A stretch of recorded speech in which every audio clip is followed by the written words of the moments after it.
Hello and welcome to Stocks Down Under. My name is Stuart Roberts and I'm one of the founders of our publication. And joining me from Melbourne on Thursday, the 8th of December 2022 is Mr. Lachlan McKinnon, who's the new CEO at Phoslock Environmental Technologies. Lachlan, good afternoon. Good afternoon, Stuart. Nice to be with you. It's been an interesting time for Phoslock. The company's stock spent a bit of time in suspension while various accounting issues were worked through, and you had to raise a bit of capital to go forward. But effectively, Phoslock 2.0 as a company is now off and running.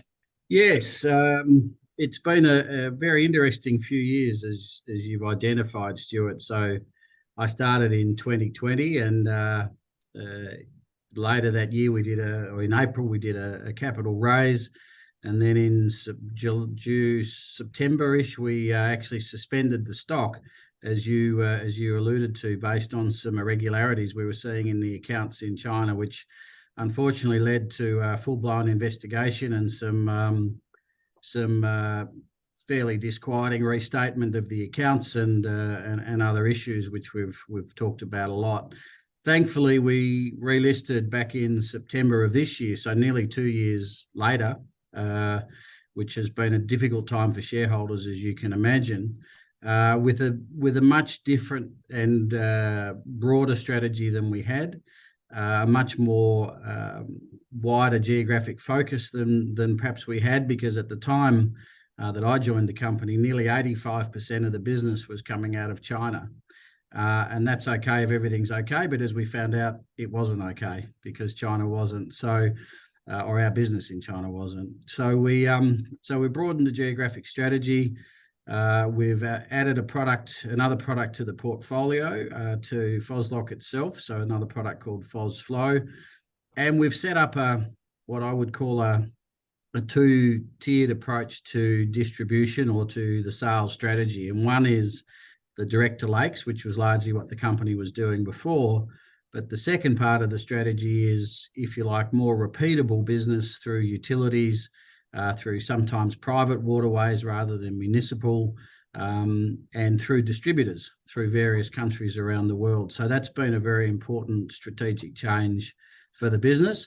Obviously, taking some time to embed and to grow and to set the platform, but that distribution part of the business will ultimately set a strong foundation that the business can operate, and then can hopefully attract those large lake projects that can be a little bit hit and miss, to be quite frank. There's a lot on the books, but not all of them get done in the timeframes that we expect. So that's what the strategy's been focused on. What hasn't changed is the quality of the product. Talk to anyone involved in the water remediation game. Phoslock is one of the best ways to pull phosphates out of waterways. Describe to us, if you will, what the technology you've been working with and why it's better than anything else that's out there. Yeah, it's a really good question. It was developed some 20 years ago, and it's quite remarkable that there's really been no direct competitor of any sort of comparison that's come forward in those 20 years. And it was developed by CSIRO here in Australia, as you know, or as some of your listeners may know. Perhaps the uniqueness of the product is the ability to bind phosphate forever and permanently, or phosphorus forever and permanently, in a really environmentally safe profile. And that's probably the difference, that we can do that throughout both the water column and the lake sediment base itself, if it's a lake, and we can do that as I say, in that environmentally friendly way. And that's probably the uniqueness and the real trick to the product. The product itself is bentonite clay with a lanthanum product or compound on top of it, or element on top of it, and the lanthanum is the product that actually binds the phosphorus. So, and you've got the intellectual property initially created by the CSIRO is now owned by Phoslock. That's correct. Yeah, and where we can, we've patented the technology, and we have patents granted in certain countries and patents pending in others. And obviously that's a nice caveat, or a nice backstop to have, if you like. But it's the uniqueness of the product and the way the products come together that's actually put us in such a great position. I will just comment, talking products, Stuart, that we added, so Phoslock works best in still water. So still lakes, reservoirs, whatever. We recognised fairly early on that if we could treat the flowing water, the inflow into the lakes, which is often where the nutrient pollution will be coming from, then you're likely to have a complete phosphorus treatment. And so the addition of Phoslock, which is a pellet, and it goes into, let's say, a medium like a sock or a boom or a giant tea bag, if you want to call it that. It's put into the inflows, it captures the phosphorus on the way in, and then that pellet with the phosphorus absorbed onto it is removed and actually can be used as a slow release fertilizer. But the key point is you're getting a total water remediation position, which is both flowing and still water. Right. And I mean, this is an important global problem. Get phosphorus in waterways, whether it's still or flowing. It becomes useless as a for instance, for production of potable water, for example. Not to mention its agricultural uses become complicated, and don't get people started on what it does to the wildlife in the waterways. Correct. I mean, and if you've seen a eutrophic lake or heavily polluted is the layman's term for eutrophic conditions, you'll know that they can be basically unusable, undrinkable, unusable for pets, swimming, recreational use, fish issues, you name it. So and phosphorus is one of the largest contributors to that eutrophication issue that we have, and it's growing as the world warms up. These problems get worse, and I guess for us, the addressable market is huge. I mean, we kind of say flippantly, we don't know how to quantify it because it's that big. But, you've got to have the money to pay for it. You've got to have various other opportunities, come together to make it a saleable product for us. But it's a significant and growing issue. And nitrogen's the other big pollutant, of course, in waterways. But you can see it. Yeah. What impresses me is you've proved the product works in China. Admittedly, had difficulties getting paid and properly accounting for what you did there. But you've now got a use case that this is a cost-effective product. The trouble with a market this big is choosing where to start. Now, a previous conversation you and I had, you talked about putting some boots on the ground in key markets, particularly North America. How's it been going? Yeah, good. So, and that was part of what I alluded to at the very start. We wanted to make sure we were focused, because you're absolutely right. You can actually have a scattergun approach. You can see the market as one big global, opportunity, and end up not really focusing in and getting the best sort of bang for your buck. So we've identified North America, Europe North America and Europe in particular as the key target areas for us. We've built a team in the US of 3 at the moment. Now, pending sales and pending opportunities, we might be able to grow that, but that's 3 from 0. So, that's quite a significant growth. And quite a significant, resource base now for us. And we're starting to see real opportunities. We've engaged and written a number of contracts with distribution who will take the product to their customers.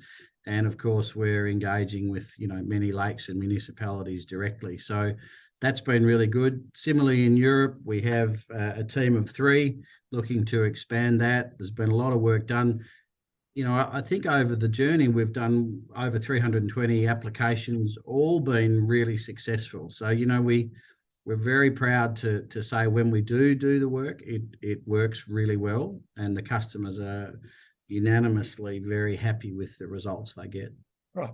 Now, for investors who don't know you, you've been around the agricultural scene for a long time. Tell us about your background and some of the adventures you had before you arrived at this company. Adventures is a good word. Agriculturally based. Trained in ag science way back when, and back when we didn't have computers even, I think. But we and then had a long career with New Farm, who many of your listeners may know as an agricultural company based here in Melbourne. I had best part of 16 years running the business here in Australia and New Zealand. I spent time in which was the growth engine for a global opportunity. So a lot of shareholder value rested on your shoulders, basically. Yeah, I mean it was a great time too. We were really in a very growth focused mindset. The CEO at the time and the current CEO very growth focused, and And so it was a good time. There was responsibility, but it was a good time to be part of that business for sure. It was agriculture, so that was my space. And there's a real connection, obviously, to agriculture and what we do here at PET now, so as I'm sure your listeners will understand. But yeah, so then I spent some time in the UK, about 4 years, running the European businesses over there, and then some time in Canada, working in both Canada and the US. So I had, I guess, quite a bit of international experience over that journey, which is partly why the then board of PET, I think, wanted me to come and have try and grow this business here for them with some of those skill sets. So that's that's me. Still live in the country, still agriculturally focused, but obviously work pretty full time now on this job. Certainly. To close things off, I'm interested very much in the US opportunity. America's had the Clean Water Act has been on the books since, at the federal level, I'm guessing since the mid 1970s. So there are some serious mandates at all levels of government to clean up waterways. With these folks on the ground, obviously there's plenty of doors they can knock on. Are there particular regions you want to get focused on, or municipalities or whatever? Yeah, no, very good question. Yeah, so again, like as I said, in the globe, you can focus on too much if you like, or try to focus on too much, and you don't actually get anything achieved. So similarly in the US, it's a very, very big market, as you know. Or most of your listeners will know, there's multiple states with multiple different levels of government and management and systems and processes. So it can be quite complex to get through all of that. There are mandates, and there are mandates on phosphorus levels. Sometimes they're not actually rigorously adhered to or applied, or penalties aren't applied. That's almost a bit of an aside issue, but that's important to us. There are mandates in Europe too, European directives around phosphate levels in water that lakes must be under. They need to be enforced, of course, to make them work. But back to your question, the US states or regions of most interest and our focus at this point, Florida.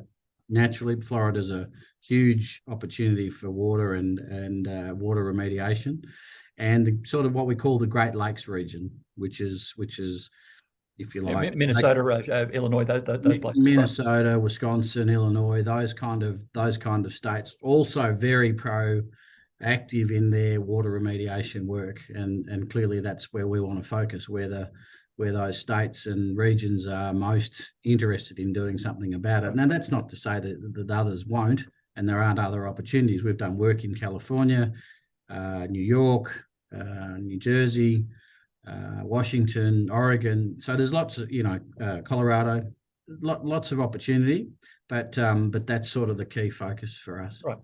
And as you've been speaking, I've been looking at the photograph behind you. It's got a barge on a waterway that looks a bit green. Now, that says to me this is a pretty easy product to deploy. It's not like you sort of have to blanket the lake with Phoslock from one end to the other. It's you have some sort of barge going back and forth. Are there hassles in terms of deployment, or is it as straightforward as I understand it?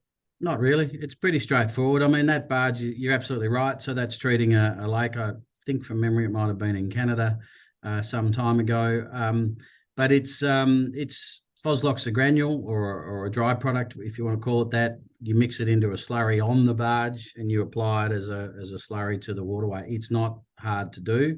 We typically would help any application or any customer with that application, be it directly or through our various contractors that do the work for us. GPS map where you've been and make sure you get an even spread across the area you're meant to with the right amount going on. No problem. Right. Well, Lachlan McKinnon, I'm excited for your progress, and we look forward to hearing the first of the big contracts from the US market. Good luck in terms of the rebuild at Phoslock. Thank you very much, Stuart. Nice to talk to you. Thank you.